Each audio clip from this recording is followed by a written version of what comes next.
let's call it. This is the August 5th, 2025. Fire Adapted Community Committee meeting in Angel Fire, New Mexico. Thank you for attending. And let's have a pledge of allegiance. Good.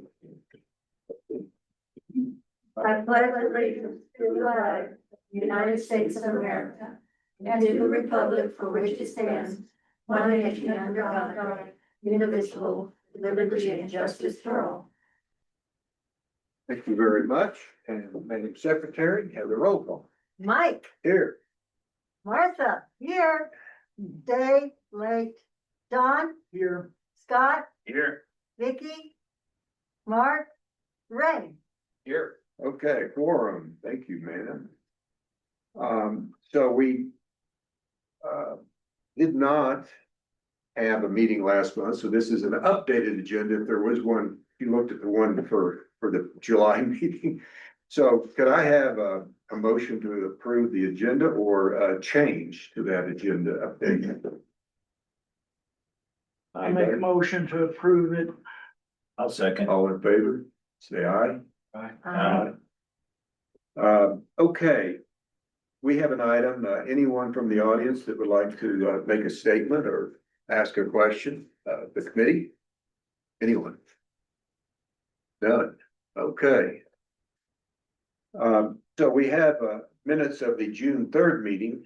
I went ahead and attached them because it's been a while and I read them through there. There needs to be some clarification as we go through the agenda items that relate back to this, but I have a motion to accept that minutes of July or June 3rd. I move to accept. Second, Second. all in favor? Aye. Okay, so we've got a number of old business items and I don't, Lindsay, are you kind of speaking for Captain Romo? I don't know if he has any of this information that he passed along. I didn't get any Okay. corrections, but So Captain Romo just left on deployment this morning, so we didn't anticipate him Okay. leaving. He thought he was gonna be here. They have been doing active pile burns. Okay, The slash pit is pretty much completely cleared out. We just added a little bit to the pile yesterday. And okay, we're burning in the ACI burner today, so we've been keeping up with current Outstanding. slash. And then as far as pickups, we're current on our logs right now. We will have a little bit of a delay, as we have one team out with Captain Romo out as well on two separate incidents. But we're managing as we can, and if we have a delay in pickups, it won't be until they get back, probably 14 days, till we start resuming that again. a question, and I saw Lindsay at the Sunday flea market thing, but I asked a question and if you could just give me your comments. And I know that we're not inspectors, but when you drive by and you see a bunch of stuff piled up that quote doesn't meet the code, if you want to call it that, for pickup, you know, is there somebody we call to say, you know, could they be notified? Because we don't know who lives there, you know. You mean you're seeing piles of slash that are? Well, yeah, I mean, I had that across the street and, yeah, I wanted to go knock on their door and say, hey, here's the code, you know, but, has that even come up? Has anybody called in and say, hey, you know? Yeah, we get calls on a regular basis for slash piles that are out on the street or otherwise. Recently, we had one that was obstructing or potentially obstructing one of the what do you call it, the driveway pipes. And we'll go out and pick those up. Sometimes there is an issue if there's a lot of debris, if there's a lot of rocks, or if the grapple can't access it, then we can't pick that up.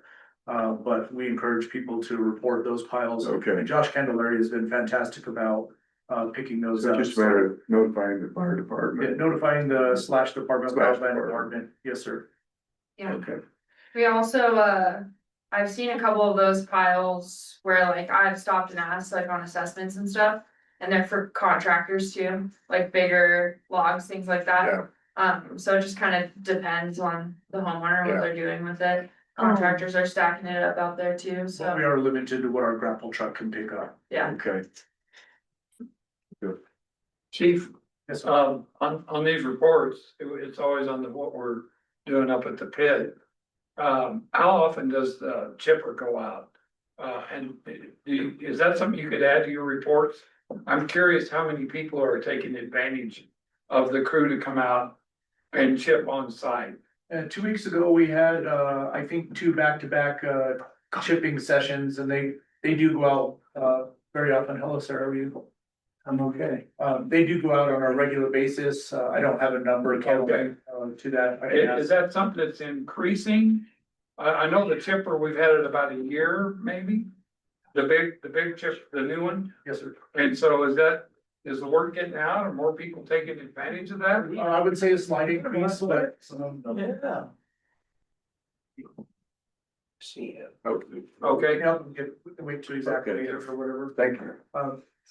We have had some increase, but I would say it's pretty steady with last year. We had a fair amount.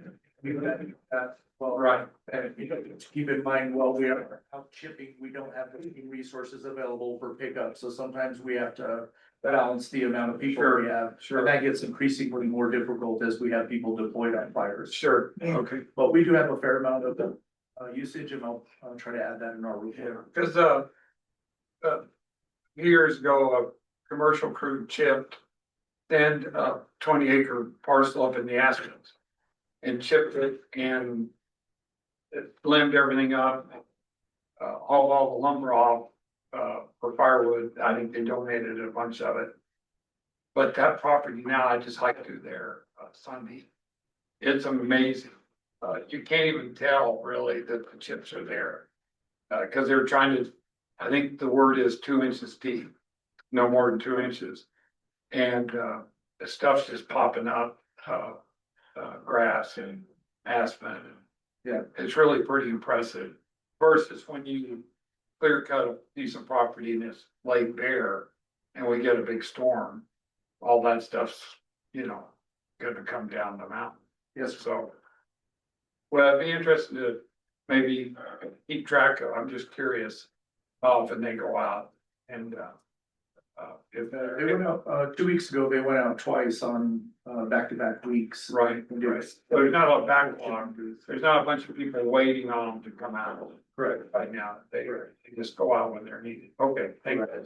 So, yeah, that's actually a great perspective. I don't have a number to where we can't handle and we're not able to accommodate. We don't have a backlog of it. Sure. Okay. Okay, next item, and it seems old now, but it was on the agenda for July. So that June 21st APO meeting where we provided information to whoever attended. Any feedback from that? I mean, Definitely. I think me and Ray had a good time talking to everybody. It was good. It was good. I kind of put together packets of information of all of the programs that we have going on inside of the Ready, Set, Go pamphlets. And I handed out 30 of the 50 that I made, so that's pretty good. I think 4 or 5 assessments this past month actually came from that, which I have to do the assessment report for June and July.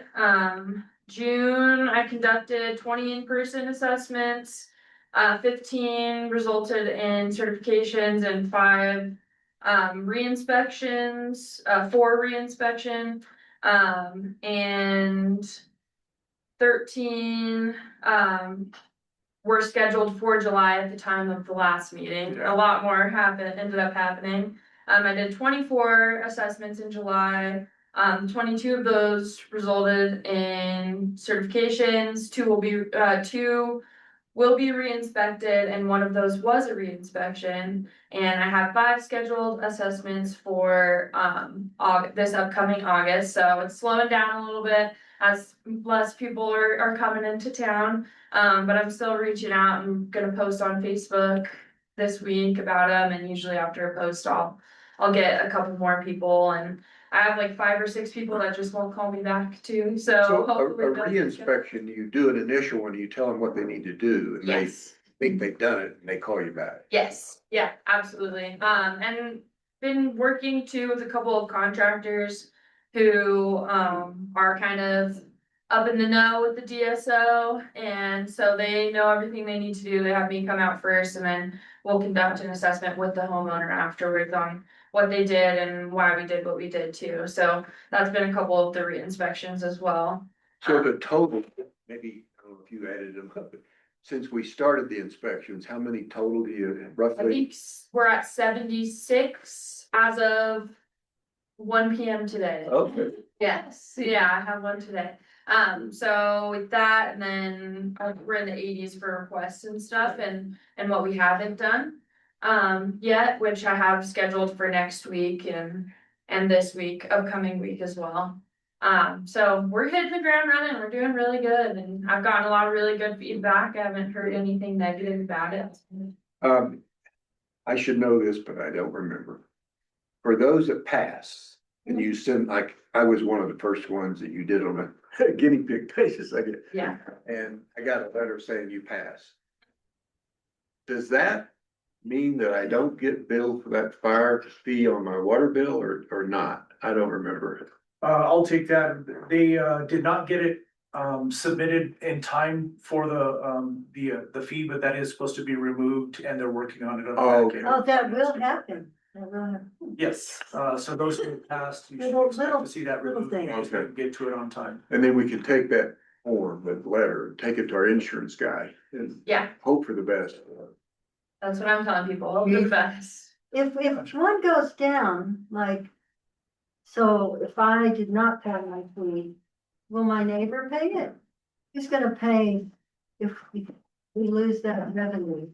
That is a great question that we brought up, and there's no mechanism in place currently for them to distribute the lack of revenue that you're submitting onto other people. I know that was the original premise and the original idea, but frankly, that's a grade. So, sir, is our meeting getting in the way of your, Dave? Dave, do you need us to wait while you finish your hobby or?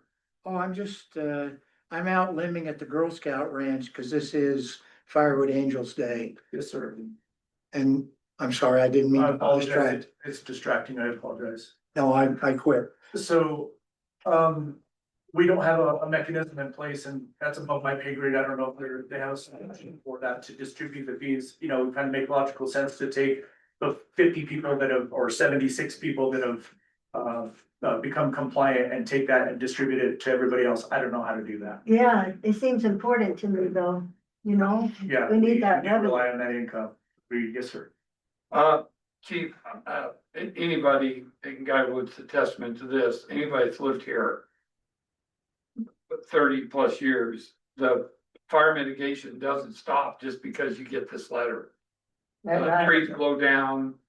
So you're gonna create slash the whole time you own property here unless you go in and clear cut your property. So I really don't, I've never advocated for losing, that is such a, when you look at the overall benefit of that program and that small amount we pay every month, Oh, I see what you're saying. I would rather keep the program running and full force. If anything, maybe figure out a way to up the game for people that aren't doing anything. And that's a tough one there. But I think anybody that gets their letter isn't doing their thinning to save that monthly fee. I think they're just trying to improve their property. Agreed. So, and I've always said that's the benefit. I mean, my wife is pretty tough on, could we go out and thin that tree limb? I can't see the ski area. And she's not asking me to do it, so I get a reduction in my water bill. She's doing it because she wants to see the view. So, Are these fees being applied to unimproved properties? yes, they're on their water bill also. It's a different fee structure. Everybody gets the It- water. everyone- It's water. theirs is quarterly, so I don't have the math in front of me. But they pay less, because they're not improved properties, they're unimproved. But they do pay less on a yearly basis, I believe. I'd have to look at the building. And it's a water access fee if I recall. Yeah, but there's a fire There's a fire. Right. ticket. on that also. And frankly, I agree completely with you. I agree. don't see that reduction of that fee is really a driver. It's a nice carrot though for some. Well, if we look at the big picture, where we have 1,200 properties getting billed, and we only took 76 off of the billing, that's, I don't see that as significant. So I'll flip that Start. comment and say, we made the promise we would do that. I think we should do it. Cause I don't think it's a. Well, no, I don't think significant we ever made the promise. We said that was an option, but It is in the ordinance. It is in the ordinance that was Right. approved by the. But you gotta remember, if we deduct that from 76, then Somebody other else. people are gonna get That was- bumped. Which you should, I mean. That's the point. amount. Yeah, I think that's fair. That's the point.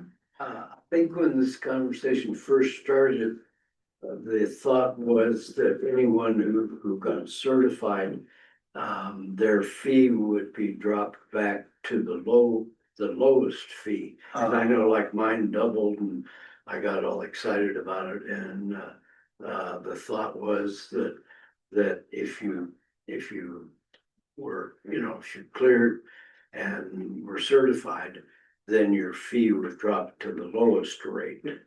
Back to where it was before it went up. last Exactly. time. Yeah. Well, the ordinance does say it would be a reduction in the fee of certified lots, and an increase in fee for those who were not. So Well, The that's, exact number is not in there. it's not in there. Right. Is that up to the council Well, then? Yeah. If you own property here, every year I have an accumulation of slash.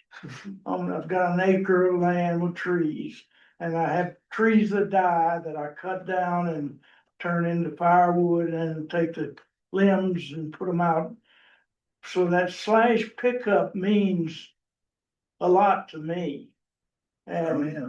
that little amount a month, I think covers, and I'm at the high rate, So there's covers kind of, that service. there's two topics that come up out of this, and that one is, what is our recertification schedule? Right now, we have an annual basis.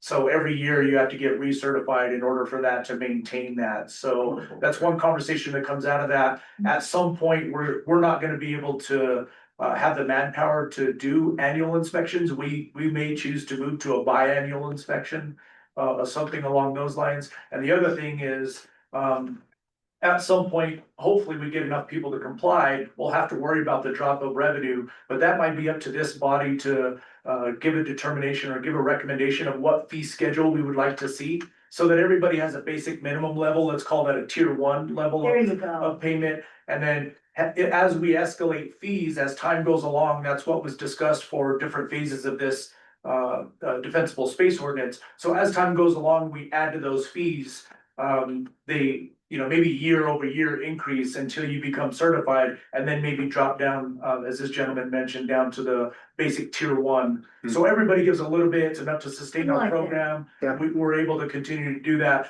but you're not gonna get hit with continuing escalating fees. Well, you need to continue the slash pickup program. That's what he So, Yeah, we, There's- wherever you get the money, for that program, you need to keep the money. Yeah, coming in. and I think the, conversation now is 76 lots at this point isn't enough revenue to really be concerned about. But as time goes along and, hopefully 10 years from now, hopefully we're at 100% and that revenue is available, we'd have to replace that. There's no desire to get rid of that right now. We're doing it in full swing. We have 2 trucks. We're in good shape. We're gonna continue that along. so Rio Delta does a 10-year turnaround on the inspections, I believe we heard that They in there. completely go through the whole properties every 10 years. every 10 years, Yeah. not every year. So I don't know how that affects us. but Yeah, in our every future year- case, they're also privatized, they're very different from us in a lot of different ways. I think once we attack the animal of all the unimproved lots, Yes. then that's gonna be a whole different animal, that's gonna increase our volume significantly. Right now, we're able to accommodate, all of the defensible space ordinance and slash that comes as a result of that, we're in pretty good shape right now. Once we move to that other, unimproved lots and undeveloped lots, then that's a whole different Yeah. animal. Yeah. And that somewhat relates, even though it's not on the agenda, to the $10 million grant. And, even though we've got a blockage right now, but, that'll reduce a lot of the volume. Mr. Hartson, did you have a question? 2012. USAA was gonna drop me up on Vale Loop, and I got and I don't know if you've ever seen it. I don't know if I can find it, what was called a healthy forest certificate. The lot was looked at by Ernie Freed and Stephanie Sandoval, and it was good for 5 years. And I submitted it to USAA and I never heard boo from them again. So is our letter that goes out worded in a way that an insurance company is going to interpret this as you are in compliance and you are firewise and Yeah. Well, Yeah. we've been doing that. We've been conducting that practice, for months now. great. Yes, it is worded along those lines. No, it does not state Firewise at this moment. We're trying to get to that, is that another? Yeah, that's agenda on item? our- So we'll get to that later, but. Okay, thank you. it- But there it is have been worded. evidence of insurance companies making correct changes as a result of the inspection. I believe We've that, we've had several, feedback stories of people who were able to get insurance once they received that letter. Yeah, okay, maybe we should move on. I think the next two items, 4 and 5, certainly are related and, you know, the general number 4 is ongoing plans. I know, Lindsay already talked about what she's already been doing Yeah, in a lot of different areas, but, yeah, what would be a go forward communication plan? And we, again, relates to number 5 about Yeah. some math emails or something. yeah. So honestly, I think since we're kind of going into, like, as we were kind of saying beforehand with this, that this summer is kind of our trial summer, right? With seeing how it goes with slash and compliance rates and things like that. So I think we're doing really great, and we wanna continue this on into next year, right? So I was thinking, just putting some things together. I don't think that sending out a mass text or an email right now would be the most helpful. I think maybe around next April, May, when the slash season kind of starts. So I can start scheduling through next summer would probably be our best bet on doing something like that, sending out some mass messaging. Otherwise, still continue to post on the Facebook page, all of the community boards around here. We're posting at least, I think once every 2 weeks to a month, depending on how busy I've been getting with them. So still continuing to do that, still continuing to do outreach. I'm actually going to the WUFIS conference again, just like I did last year, in Los Lunas this year. And I'm actually teaching a home assessment workshop to other people around, New Mexico and the Southwest coming in. So, teaching other people how to do that, hopefully, getting volunteers for up here, there's a lot of volunteer, people go there to kind of figure out where they're gonna volunteer for the upcoming year and things like that. So just continuing to Good. to do what I'm doing now, as well as thinking about the future and what we have going for next year. Cause I feel like now that we kind of have our feet on the ground here, it'll be more Yeah. appropriate to send something out. I think that's good, but maybe we have comments or suggestions. I know we had talked about in that June meeting, working with the resort, you Yeah, know, to have some wordies go out, you know, and we had to find what that was. But you're saying not now is be your recommendation? definitely not now. I don't think that would be my recommend. Yeah, cause going into the next few months, we are busy August, September. I have people scheduling out until then. I think it would probably be best to do it at the beginning of the assessment season kind of deal. Makes you sense. got a summary in like November. You know, this is how many properties signed up. This is how many were certified. Yeah. And just to kind of plant in your head, planning ahead Yeah, for next season, this is the process. yeah, sure, definitely, I can do that. I'm doing monthly reports right now for the grant. So I can kind of compile all of those together and do something like that too. Thank you. So yeah, I'm just taking in all the information that we have now. And what we might be implementing going forward, such as the good neighbor policy, things like that. And thinking about, you know, managing that workflow and being able to accommodate everybody that needs to be accommodated with the personnel that we have. Well, that be past October first this year or November this year, we extended it. to November first? Yes, ma'am. Weather Oh. permitting. Whether, Lindsay, I just want to applaud you. You've been at most of the concerts I've been to with your little table and your information. Very strategic place right next to the beer tent. Absolutely. Yeah, and so I appreciate you're there, and I don't know how many people stop and visit with you, but I think it's a great place to catch the property owners and just curious, you know, what. How to sign up and everything. Yeah, so I think that's a great idea, so. Yeah, I don't have, thank you. I don't have any like metrics specifically on how many people are kind of coming up on cool summer nights. But the farmer's market, actually, a lot of people come up at the farmer's market. I think they're kind of in a social mood, going and buying stuff and things like that. But I do hand out quite a few pamphlets and give out my number, so I don't have anything like directly correlated to assessments. I've definitely gotten plenty of calls with questions, things like that.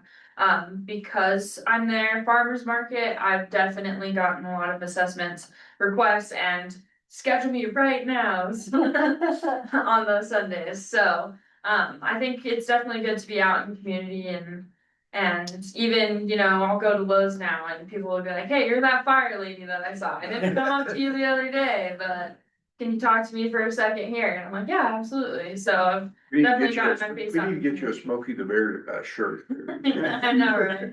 That's what all my friends call me. Smokey. One other thing that she hasn't mentioned is the word of mouth that we're getting in the, one neighborhood in particular, we have a high number of, year-long residents. And so we've gotten a defensible space, assessment on one house, and then it keeps spreading from house to house, and we're getting good collections of that, you know, because of our nature of our population here, not having a whole lot of high concentration of year-round residents. That's a little bit difficult, a little bit more challenging, but in some areas that is working. Yeah, definitely over by the lake. We've got a lot of people over there that are really interested and are talking to their neighbors, which is great. Okay. Yeah. Good job. So any other comments or questions on that? That's really important for the future. Item number 6, next steps to implement Firewise USA. And I know Captain Romo kind of made that presentation and has a lot of that information. Any input on that from anyone? Really, where it left off is we have to get an appointment scheduled with Cimarron Watershed to come up, Mary Stuber to come up Yeah. and give us an assessment and a plan and recommendation. It's kind of like getting a defensible space ordinance. Okay. But because fire season is so active right now, we're kind of on pause with that. Yeah. But we have to have that assessment for her to come up and say, we like your defensible space ordinance, we like everything that you're doing and all about that. Here's a couple of other things that you could do. I see your work on the evacuation routes, et cetera. Continue to work on those. To become Firewise, here is our recommendations, and then we either meet that expectation or need things to work on towards that expectation.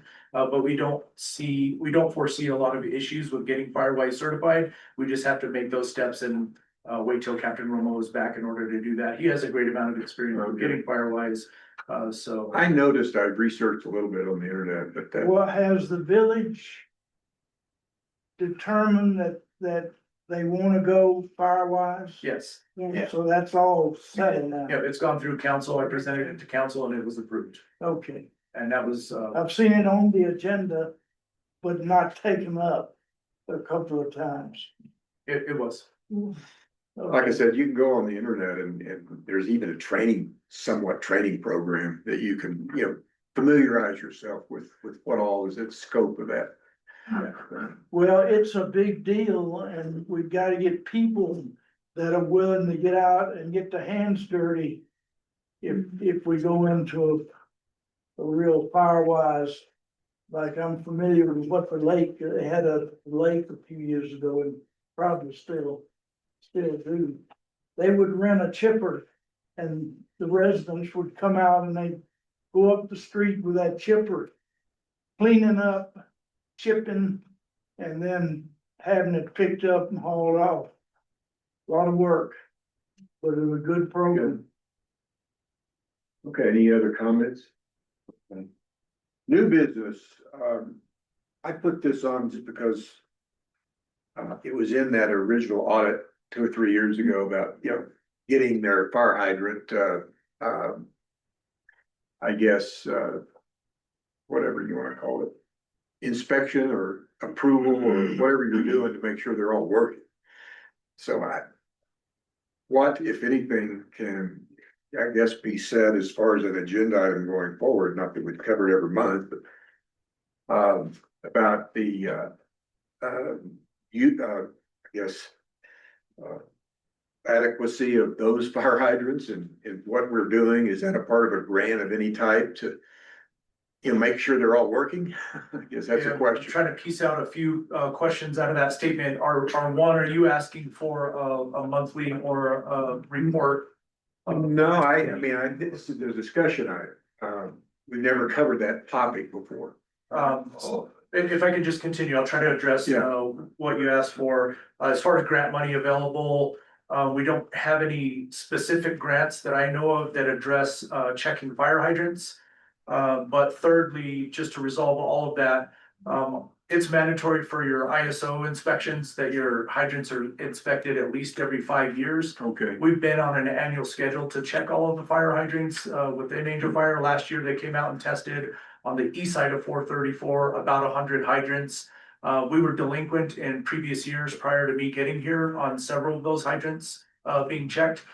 So we contracted Waterways out of Albuquerque to come up. They've been checking for the last 3 weeks or so. Okay. And they found an additional 200, I think it was 239-ish hydrants that were not listed on any other previous inspection. So as of 2025, we have a week off this week.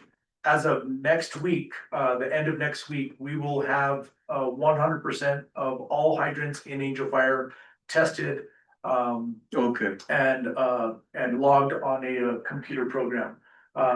Great timing for Mr. Epler. They've already made orders to several hydrants. I want to say 20 or 25 hydrants. As Waterways has been coming along, they've been finding stems that were broken or things like that. They've been addressing them in the moment. So we're in a much better situation. We're in the best situation fire hydrant wise right now than I know of. Maybe Mr. Epler can step in and speak to that, but we're in great condition for that. We expect an ISO inspection. We are due for one this year. Although there is a little bit of a backlog from the state and the ISO inspector, we expect to have one or at least get notified this year or next year. And I have a meeting in September to address ISO specifically. We also just had our state fire inspection by the state fire marshal's office. We passed with flying colors. We're in better shape than we ever have been per his comments. Maybe Manager Weir can come in and attest to that. But we had a meeting with him and they were very impressed with the current state of the fire station, the amount of water that we have and our public works. Did you want to speak to the state of fire hydrant repairs and where we're at? Yeah, basically, the way we've been able to address a lot of these issues is many of the hydrants needed somewhat simple repairs. The water department now is fully equipped with tools to take the insides out of various brands of hydrants. We have had some that we've had to do full replacements, but many that we thought we were going to have to replace, we've been able to repair. Another thing that we started doing prior to the inspection is a lot of the fire hydrants in previous inspections were flagged because of clearance issues, being able to undo the caps or so we've gone around and you might notice a lot of hydrants look like they've had fresh excavation around them. We've tried to clean those areas up. We haven't got the final report on the inspections yet, but please note that there's some of the hydrants that you see bagged. A good example is like out at Allen Fields, all those brand new hydrants are bagged because we don't have that water line charge right now. There are some that are bagged for issues as minor as not having a flag on them. A couple that the guys taking care of, there was a missing flange bolt. And some of the hydrants do need repair. But the guys have done a great job in repairing quite a few, and once we get the list from the inspection, we'll go through and address every one that's on the list. So I'll just reiterate, we'll have a comprehensive list of every single fire hydrant in Angel Fire. And we will have identifiers and notes on each one of them and know their status. So we'll have a very direct number of how many are in need of repair, how many are in need of replacement, how many are operational. If you guys will drive throughout the community, you notice some of the back hydrants, but there's also a color coding. They paint the top of the hydrant, and that gives you the amount of GPM flow for that. So it's really good for us to know that if we pull up and see a back hydrant, we know that we need to move on to the next hydrant or consider another water source or using a tender to bring those in. So we were very active on that front and getting all those repaired. What's the color code for GPM? Off the top of my head, I don't wanna list that because I don't want to misspeak, but it is available readily in Google. And it gives you GPM flow per color. I think there's 4 colors or 5 colors. Okay. So at some future point, you know, when these things are being done, I mean, that could be a report that, you know, either you would report to the council or to us and whatever, just so that we have that on the audit, you know, for fire, what is it called? The The last- CWPP, Yeah, because CWPP. CWPP, that was one of the items on it, yeah. Oh, Good. Sure. We can pass those findings on when we receive them. Okay. Sir. Yes, sir. One of the concerns when I lived up on Vale Loop was, and this is recollection, that, we were, running on a 2-inch line. And that was simply not adequate for the, number of homes that, would need to be protected. Is there something in the works to upgrade supply lines in strategic areas? Yeah, so great question. Keep in mind, the response we had before was speaking directly towards hydrant replacement and how we're doing that and going through the fire department and funding and so forth. But as far as the overall water supply in the area, we are working on a couple things, and I'll let Mr. Epler speak to that. Yes, the first subdivision that's being addressed is currently in plan and design is the Monte Verde Lake subdivision. There's a high proportion of undersized lines, 2, 3, and 4-inch lines. Even though a 4-inch line will support a small fire hydrant, it's really not adequate in this state and the current requirements. So the plan and design for Monte Verde Lake subdivision, like I said, is in progress. It's gonna be split into 2 phases, because the construction, when we get the funding for it, the work needs to be completed within 2 calendar years, which equates to about 12 months of construction time up here because of our seasons. So it's broken into 2 phases, hoping to go to Water Trust Board for funding. We may not have enough plan and design for this cycle. But I will say the preliminary estimate for just that subdivision is just north of $7 million. Wow. Yes, sir. This sounds like a selfish comment. I don't live on Vale Loop anymore, but first thing I think of when you said Monte Verde Lake area is, the fire department can draft out of Monte Verde Lake. There's no place to draft, as you go up, El Camino Real. Yeah. The higher you go, the more vulnerable the supply is from what my, non-firefighting background would say. Is there a question about that, or the higher elevation, obviously, they're gravity fed hydrants, so higher elevation is gonna mean lower pressure. Well, I was thinking about line size more than pressure, but again, this is not my wheelhouse. Yeah, 2 things, volume and pressure. So volume is one thing, and that's what we're more concerned with. So the smaller 2-inch lines are not able to supply as much volume. We have an expectation of 2,000 gallons per minute on any active structure fire. for a duration of 20 minutes. And if we can't have a fire hydrant supply that, then we bring in additional draft trucks. It's a little bit short-sighted to say that we can draft out of the lake. We're usually limited to the amount of hose that we carry on our vehicles. And keep in mind, we only carry 20 foot of hard suction. So we have to be within 20 feet of a drafting body of water to be able to do that. It's much more beneficial for us to fill drop tanks. Fill at the site. tankers. Yeah. If I could elaborate, as far as the logic behind determining that Monteverdi Lake subdivision was a great starting point. We took into account looking at the perimeter of our village. Up on the top on Happy Way, Upper El Camino Real is part of the public improvement district. So that infrastructure was installed under the current guidelines once that were established when the Village of Angel Fire it came to be, which requires a fire hydrant every 400 feet.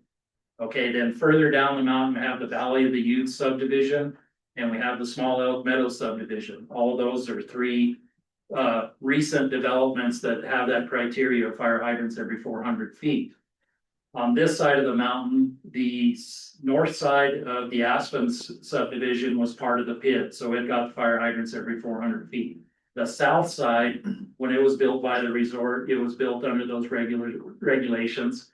Fire hydrants every 400 feet, including Bermejo Circle. So we looked at it as that area around to the south of Monteverdi Lake in particular, which essentially all the lines are undersized. That gives us a section in our perimeter that has a higher frequency of fire hydrants. That was part of the logic, plus the proportionately, it's very heavy on 2 and 3 inch lines. There. Village-wide, we have a little more than 43 miles of undersized lines. Okay, it's extensive. Trust me, I wish we could put properly sized lines on all 43 miles like that. We also had to approach a subdivision that we felt we had a better chance of getting funding for. And again, the component of being able to break the work down into parcels that could be completed within a 2-year period. Thank you. And I'll expand a little bit upon that. We had initially placed this high on our ICIP list to try to get state funding for this initially. And it was recommended through our lobbyists to move to the Water Trust Board for funding for that. So there's a lot going on behind the scenes to try to address all of that and get enough money to replace all 43 miles of lines. But we have to break it off in small chunks and address those as little as possible. And Mr. Epler did a great job of kind of looking at where do we need, where do we have the highest need, where do we have the highest density of population, what can we do the most good with the amount of money that we have. So we are working on it actively. Okay. Yes, you had a question. Yes, recently, the fire hydrant that is closest to my house was, wrapped with black garbage bags. Who should I contact and when should I contact them to see where my hydrant is going to be replaced or when it's going to be scheduled to be replaced or fixed or whatever? It would depend on the hydrant, as far as we are aware of it, now that we have the report after we get waterways completed and all of the hydrant testing. We'll have a report of all of those and Mr. Epler will triage those and replace them or repair them. Depends what the issue is, or it could be easily repaired or not. So that answer may be, it may be very short or maybe a very long window for that to get replaced. But And it's very important to find out specifically why that was back. It could be a very simple fix, and that's why you use the term triage. You know, I understand, I know that 3 years ago, it was identified as having a problem with one of the stems. But they completely wrapped it, so no one should try to use it. At that point, I was told that it was still safe to use it from the other side, basically. But again, we'll have to determine what the issue is and. it's gonna be through your department? Yes, ma'am. Okay, And the goal would be to address every single one of these. It might be, until I see the report, it may be a bold statement, you know, obviously I'm gonna I'm gonna set goals very high to have all of them addressed by winter. Just a quick question, in either direction along your street, are there others along the street that are, operable? Or the ones next to you are operable? They are, but the problem is you've got a steep incline going down to them from where the structure is compared to where the one is that's right in front of the house. Yeah. And access would be very difficult for the fire department to carry or to lug, there's no road there. Depending on how that's So- routed and how that's tied Yeah. into the other ones, they'll have to take a more specific look at that. Yeah, What I do wanna give you a little bit of reassurance is, we do have the capability to have drop tanks and to do tanker shuttle. That's why we are a 5X. So if we come across that issue where we have a dead hydrant or no hydrants available, we can do, what we call, tender shuttles, and we can shuttle water. So we train for that, we're prepared for that, and there are areas in, Angel Fire that we have to rely on that, so. on the west side of this, it's one of those undeveloped properties that you'd have to go through to get to the fire hydrant. Up in your neighborhood, the fire hydrant was recently replaced. Mhm. That we had calculated was leaking 10 acre feet of water per year. Wow. Okay, it had been doing that for a few years. Some of the hydrants that we have repaired, have been, haven't passed inspection for the last 8 years. We're approaching one at a time. Thank you. Okay, so Mark, I'm sure you've got those details and all of that, so we put it in the minutes, right? That's good. Glad we covered that, and we'll look forward to that future report. Okay, last item, and I'm not sure where I got this, I guess from Lindsay, maybe, the property access wildfire mitigation agreement or the good neighbor agreement or something. Is it the same one? Good neighbor. Yeah, policy. good neighbor policy, yeah, I Uh, think, Maybe you guys could just tell us where this originated from, just for background information, and I'm assuming maybe you want our input, and then the question becomes, what's next? yeah, I think the one that we have here is actually a little bit outdated. You've done some good, changes to what we have here, I think, for sure. A little less complicated, a little, more on the nose, but pretty much I think we decided that we wanted to do something along the same lines that, Taos and a couple of other counties and things have. Where if somebody needs to do work on their neighbor's land, it kind of, waives liability, to the landowner to be able for their neighbors to come on and clean up their home ignition zones. I think the language that we have thus far is just being able to go and clean up home ignition zones, but I feel like, that'll probably just be left over for landowner and neighbor to kind of figure out on their own. But it basically is just kind of giving them the outline of like, hey, it's making it a little bit easier for these transactions to happen, so people can clean up their home ignition zones on other people's, property. And this isn't official at this point. No. So going back to when we That's kind of right. laid out the phases of what the defensible space ordinance would be, I walked away with the understanding that we agreed that we would address some of these concerns at a later date and time. First one was the defensible space ordinance, and that's what we came up with and passed. Second one, there was a few lingering issues, and the next one was good neighboring policy. So the inspiration for this good neighbor policy came from the meetings that I sat in with you guys, so that's where it originated. As far as talking about it. Yes, sir. Yeah. As far as the language of the policy, that is something that I put together, just coming up from a few different other policies that were similar, and then just coming up with the verbiage on my own. I don't speak legalese, I've said that several times, not a lawyer, but I gave my best effort to put forward to what I felt was important on that form. And the purpose of, before bringing it before you guys, is to get your input and let you take it from here. I need help. Honestly, like, you guys are very good at assigning requests from us, and we're doing our best to fulfill those requests. but we meet ever so often and, you know, really the only help that we have besides that. And, you know, coming up and helping us at some of those personnel meetings, the only help that we have is where are you at on your status? So the world is your oyster. Take this policy, make any recommendations that you want to on it. We're open. Whatever you feel like it needs more language or whatever, we need your help.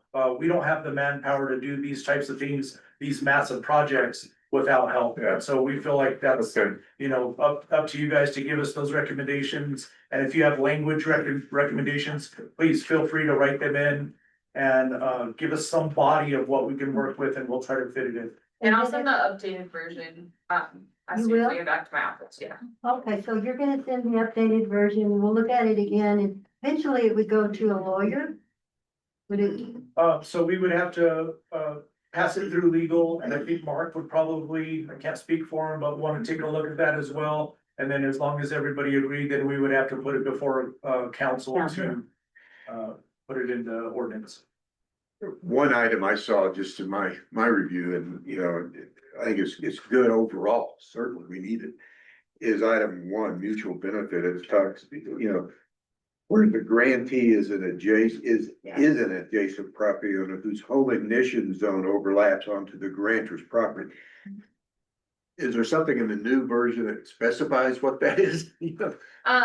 That definitely, it does say home ignition zone, that definitely would need to be cleaned up to where, you know, we'll just put in as it pertains to ordinance number, whatever, Yeah. 2024. Or 2025. What we do want to do is avoid any conflict in language, so if we are gonna revert back to the defensible space ordinance, and that would expect. So it to many be an- feet from a structure, I guess, is It would what be I. expected to be an attachment to the document, so refer to the defensible space ordinance as it's defined. Got it. Yeah, which I think going down slope might be a little tricky because it says 100 and 200 feet. So we'd have to I'll have to look over that again and. But we'll in an have to extreme finish. case, that could be up to 300 or 400 feet if it was like cliffside that was heavily wooded, so. Yeah, so we'll have to kind of brainstorm on that, cause if they're like, well, I can go 400 feet from my house, that might be an issue, so we'll have to figure that one out. So the plan is you're gonna give this to Martha, she'll send it out. Everyone will review it before the next meeting. It'll be an agenda item to review and provide comments, if not before. right, Then you'll bring those comments. My request is that, would be that if you have comments and you have recommendations to have those done before the committee meeting, Yeah. that way we can. in the Yes. Interest of Look at time. it. so they Draft could those. send it to me, I could put it in different colors Yeah. and then have it. And if there's anything that we could work on in the back end to before that meeting, we're happy to do that, work on the language or whatever. But not spend a ton amount of time in our meeting to discuss those items. Okay. Some of them are gonna need. Well, that's good direction then. Yeah, thank you. And this agreement, however we formulate it and finalize it, is gonna be changed multiple times. Well, As certain situations arise. You know what I mean? Yeah. Because it's a legal document. well, this is almost like phase 1.1, because it's gonna impact phase 2. Yeah. Yeah. The idea behind it is just, let's get something on paper, let's get an idea together of what we're working with, and then we can dissect it and make it as good as we possibly can. Put together a 90% product that covers 90% of the situations. My recommendation is not to be too specific, Yeah. overly specific with that. This is just an agreement between you and me, neighbor, that I can come onto your property and thin some stuff. But if you, neighbor, wanna say that I really like this tree and you can't touch this tree, then you will have the ability to do so. If I'm going onto your property, it's up to you what I can and can't cut. So we wanna leave the land owner the ultimate trump card to say, this stuff you can't touch, but the rest of it, yeah, I'm okay with that. Cause this It's is, better than nothing. this is ongoing right now. I have neighbors and we've worked together to clear adjoining properties. And without disagreement, we Yeah. disagree and we've done it. I mean, this has happened forever here. But all this does is give you a little backup Protection. if later something comes up. You know, you're lucky to have a neighbor that's able to work in conjunction with you, but our idea is, what if you have one of those neighboring lots that they're not here, they're not present whatsoever? Is this something that I could send to somebody in Texas to say, hey, I want permission to come on your lot? this is my plan, you know, draw a little map or something like that and attach it to that document. Do you approve? Do you agree to this? Then maybe they can have that signed in front of a notary if they feel comfortable. So this is our exact agreement. This is exactly how much we're gonna clear out as it pertains to the defensible space ordinance on my property. And we're only gonna wanna go encroach on your 20-foot radius around my home or something like that. And it's just trying to get two people to agree to terms so that I can go onto your property. I've gotten a lot of feedbacks on assessments for wanting something like this. And wanting more, but those aren't things that I don't think that we can provide at this time, but. I think once I mention, hey, well, we're working on this good neighbor policy, this is kind of the goal of that, and they kind of get a little bit more on board with, you know, maybe I will pay to go onto my neighbor's property and do this, for me, you know what I mean? So I think it's kind of bridging that gap between the extreme ask and the people who aren't really doing anything, right? So I think it's just a good middle ground. Okay, well, our timing worked out real good. So, the next meeting and I guess this is a question, even though we haven't finalized the date, the first Tuesday of the month is the day after Labor Day. So is that still okay with everybody, or do we need to pick a later date? It's a tough one. Huh? I think the next week would be better. The second week or the Yeah. first week? I'll be out of town the second week, Oh. but the second is okay with me. Second's fine with me too. Okay, we can Okay. make the second Second work. week, so. Okay. Wait, are we everybody. doing the second week or the first one? You guys, The second of September, Yeah. second of September The second. day after Have we decided that it's better for people to do morning than afternoon? Yeah, Morning's better for me. Yeah, and that's the feedback I got. Unfortunately, one of our, in the summer months, real estate, you know, is busy all the time, so Oh, there that's is you. 10 o'clock report. there. What's best for the I staff? just wanna clarify with the fire department, we'll work with you on pretty much anything. The only thing that I ask is not 9 AM. We Yeah. have shift change at 9 AM. It's a difficult, no matter what day of the week it is. We have overlapping shifts. We have a lot going on. Please allow us between 9 and 10 AM for shift change. Okay, that's what we're doing. So, Or really, it's more like 9:30 to 10:30, or I'm sorry, 8:30 to 9:30. Thank you. yeah, I think 10 o'clock is good. okay, so it is, Set the next meeting for the September, Second, second, oh, okay, that's. 10 AM. 10 o'clock. So officially it is 10:57. Meeting is adjourned.